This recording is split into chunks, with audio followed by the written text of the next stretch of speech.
তোমার মাকে এই ৩টি কথা কখনোই বলবে না, না হলে সারা জীবন পস্তাবে।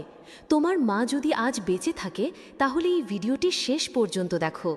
নাম্বার ১, মা যখন কোনো উপদেশ দেবে তখন তাকে এটা কখনোই বলবে না যে, মা তুমি কিছুই জানো না। মনে রাখবে, যখন তুমি কথাও বলতে জানতে না তখন তোমার মা তোমাকে কথা বলা শিখিয়েছে। পৃথিবীর সবথেকে বেশি অভিজ্ঞতা মায়ের কাছেই থাকে। নাম্বার ২, তোমার মাকে এটা কখনোই বলবে না যে, তুমি আমার জন্য কি করেছো।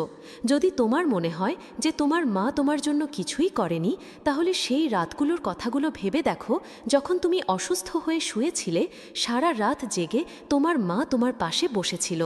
নাম্বার ৩, রেগে গিয়ে কখনোই মাকে এটা বলবে না যে, মা আমাকে একা ছেড়ে দাও।